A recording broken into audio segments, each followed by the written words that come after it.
Everyone, তো welcome back to my channel. তো আমি আগের পার্টে এই ব্লগটা এখানে শেষ করেছিলাম, আমি আবার এই ব্লগটা এখান থেকেই স্টার্ট করছি। তো এখন যাচ্ছে হচ্ছে ঋষিগন্ধা ব্রিজে। তো ঋষিগন্ধা ব্রিজে আমরা গিয়ে কী করলাম না করলাম সেগুলো তোমাদের সাথে শেয়ার করব। তারপরে একটা মন্দিরে গেছিলাম তিরুপতির বালাজি, সেখানে গিয়েও কী করলাম সেগুলো তোমাদের সাথে শেয়ার করবো। মন্দিরটা দেখতে কেমন ছিল, ওখানকার ভিউগুলো কেমন ছিল সেগুলো তোমাদের সাথে শেয়ার করবো। তো এখন যাচ্ছে আমরা ঋষিগন্ধা ব্রিজে, তোমরা দেখতে থাকো আর সঙ্গে থাকো।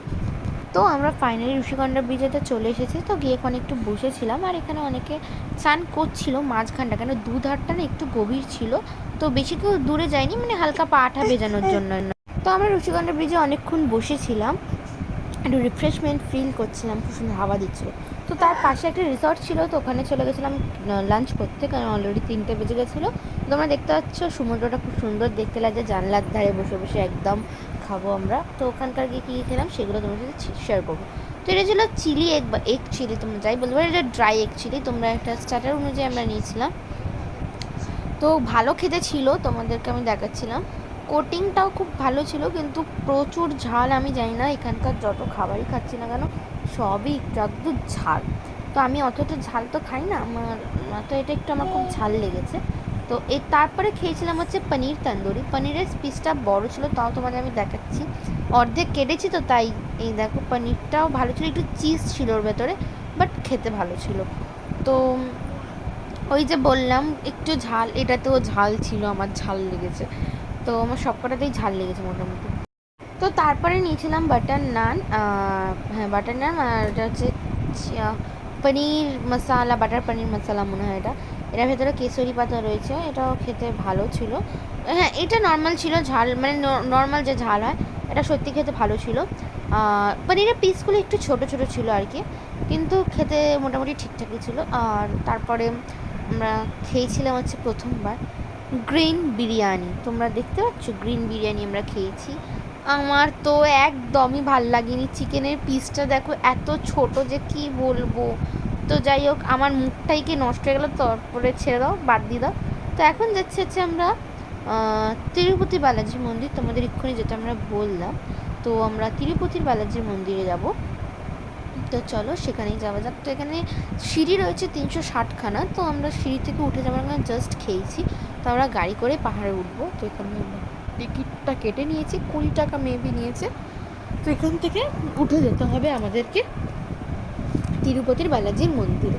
তো তোমরা দেখতে পাচ্ছ ওই সাইডটা যে একটা হ্যাঁ এই দেখো সিঁড়িটা, এখান দিয়ে তোমাদের দেখানো যাচ্ছে, দেখো আমরা পাহাড়ে উঠছি। তো এটাই হচ্ছে সিঁড়িটা, তো এখান থেকে ভিউটা খুব ভালো পড়বে, আমি উপরের দিকে তোমাদেরকে দেখাচ্ছি, চলো দেখতে থাকো, সঙ্গে থাকো।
আমরা ওপরে চলে এসেছি, মানে মন্দিরেতে চলে এসেছি। তো এইখানটা খুব সুন্দর করে সাজানো আছে ফুল টুল দিয়ে, ওপর দিয়ে ভিউটাও খুব সুন্দর তোমাদের দেখাচ্ছে। আর এটা হচ্ছে মন্দিরের ব্যাক সাইডটা, মানে যেখানটা তোমাদের নামানো হয়, আমরা নেমেছি, তাই তোমাদের ব্যাক সাইডটা দিয়েও দেখাচ্ছি।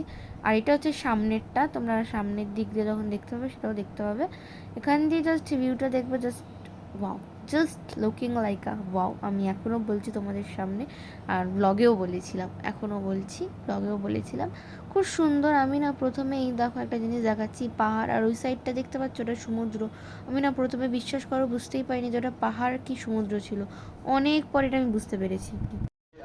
এখানের ভিউটা পুরো ওয়াও, জাস্ট লুকিং লাইক আ ওয়াও। তো যখন আমরা মন্দিরের ভেতরে এন্ট্রি নিচ্ছিলাম তখন আমার হাত থেকে যে পুরোহিত ছিল সে আমার ফোনটা কেড়ে নিয়েছিল, নাকি ভেতরে অ্যালাউ ছিল না, যাই হোক আমি খেয়াল করতে পারিনি বলে তো মানে নিয়ে নিয়েছিলো। তো যাই হোক অনেক কষ্টে সেটা আমি আমার মোবাইলটা পেয়েছিলাম, নাহলে মনে হয় মোবাইলটা ওখানেই চলে যেত। যাও ব্লগ একটু বানিয়েছিলাম মন্দিরের ভেতরটা, সেটাও ডিলিট করে দিয়েছি ওনাদের সামনে, কারণ উনি বলছিল আমার সামনে এক্ষুনি যা ভিডিও বানিয়েছো সেটা ডিলিট করো।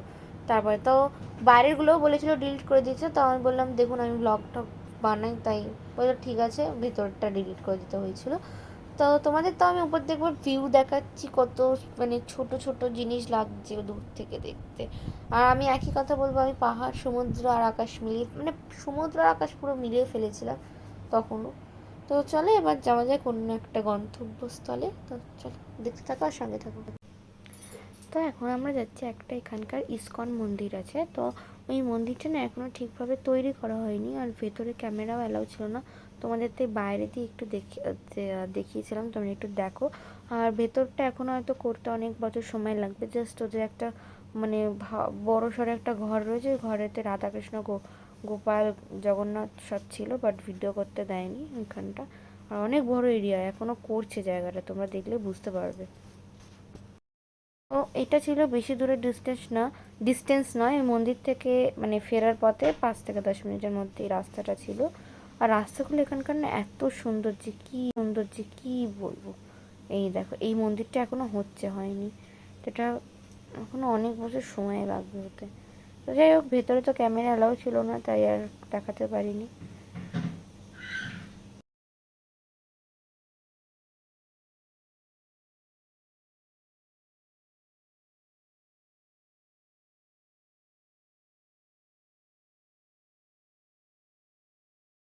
এর একটা আমার কথাই বলেনি, যেদিনকে আমার ফার্স্টে ভাইজাকে এসেছিলাম তখন আমার বাবা যখন বীজের ধারে গেছিলো, তখন একটা মানে বীজের সামনে যে হোটেলটা ছিল ওখানে অস্ট্রেলিয়ার আর ইন্ডিয়ার যে খেলোয়াড়রা সেখানে স্টে করেছিল, তাদের মধ্যে ইন্ডিয়ান খেলোয়াড়দের মধ্যে সবাইয়ের সাথে দেখা হওয়ার কারণে বাবা ভিডিও করেছিল, তাই তোমাদের সাথে আমি দেখাচ্ছিলাম। আর রোহিতকে দেখে এরা কত জোরে জোরে চিৎকার করছিল, তোমরাই একবার দেখে নাও।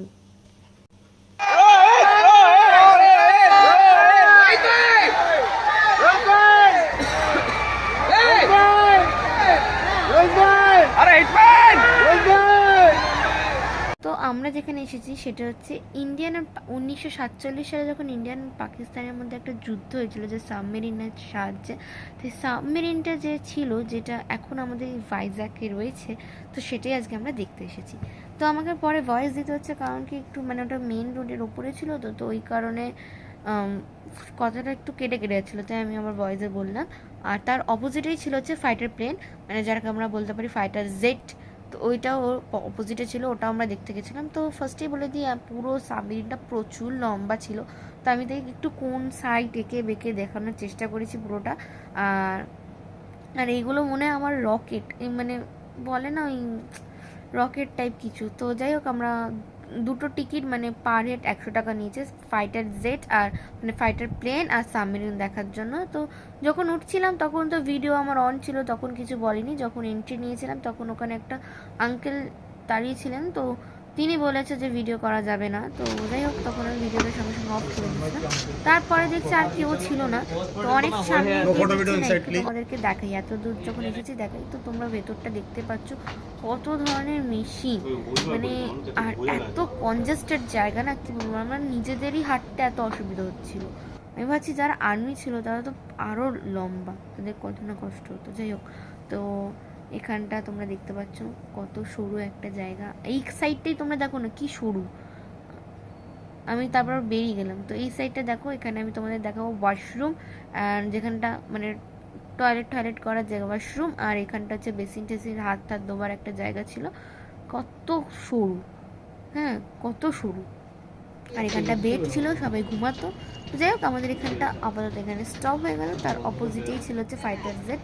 তো আমরা যখন পার হচ্ছিলাম আমার কথা সেই আটকে আটকে যাচ্ছিলো, আমি বললাম এটা মেন রোডের পুরো ওপরে, কথা কেটে কেটে যাচ্ছিলো, আর প্রচুর হাওয়া দিচ্ছিলো, তো কথা অনেক কেটে গেছে।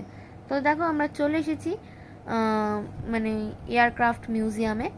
তো ওর ভেতরেতে না সেম জিনিস ছিল, বাট ভেতরেতে স্ট্রিক্ট ছিল যে ভিডিও করা যাবে না, শুধু এই পোর্শনগুলো ভিডিও করা যাবে। তো আমি এই পোর্শনগুলো ভিডিও করেছি। আমি আর তোমাদের এক্সপ্লেন করলাম না, জাস্ট একটু খুব সুন্দর করে সাজানো আছে, ফাইটার প্লেনের ব্যাপারে কিছু ইনফরমেশান দেওয়া আছে, সেগুলো তোমরা এখানে দেখে নাও। মানে তারপরে ওই ভেতরেও সেম জিনিস ছিল, মেশিন ছিল, ওয়াশরুম ছিল, আর কিছু ছিল না। আর এখানটা একটা খুব সুন্দর জায়গা ছিল, ভাইজাগ লেখার পর ভাইজাগে কী কী জায়গা রয়েছে সব এই ভেতরটা ছিলাম। তাই তোমাদের এই জায়গাটা একবার দেখা, যেমন কৈলাসগিরি, ঋষিগন্ধা ব্রিজ, তারপরে আরাকু ভ্যালি, অনেক কিছু এই সব রয়েছে আর কি। তাই তোমাদেরকে এই জায়গাটা আরেকবার দেখাচ্ছি, একবার দেখে।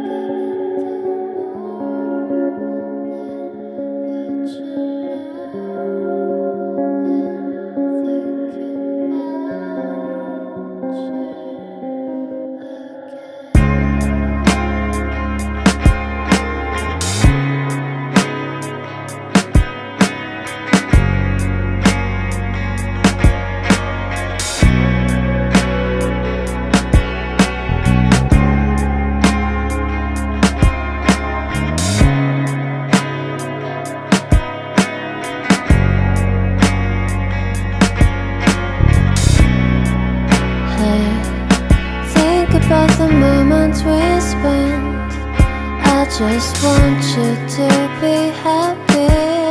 When someone tries to touch your scars, it doesn't seem to cure at all.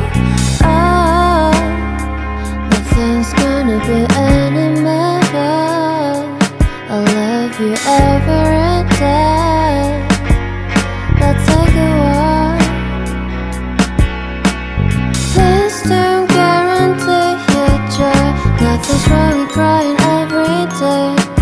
It's just sort of a thing in the world. I'll say you're the destiny. Please don't guarantee your joy. Nothing's wrong with crying every day. It's just sort of a thing in the world. I'll say you're the best moment.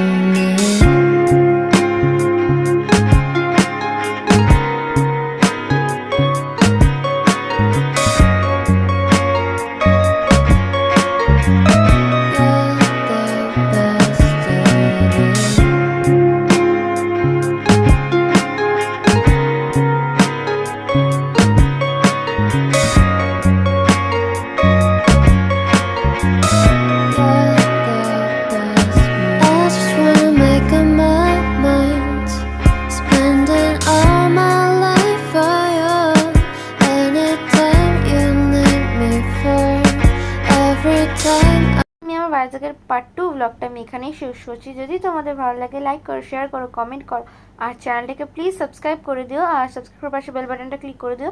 আর যদি আমার video মানে কি বলবো, যদি ভালো লাগে জানিও, যদি ভালো না লাগে তাও জানিও। তো চলো, টাটা, love you and good night.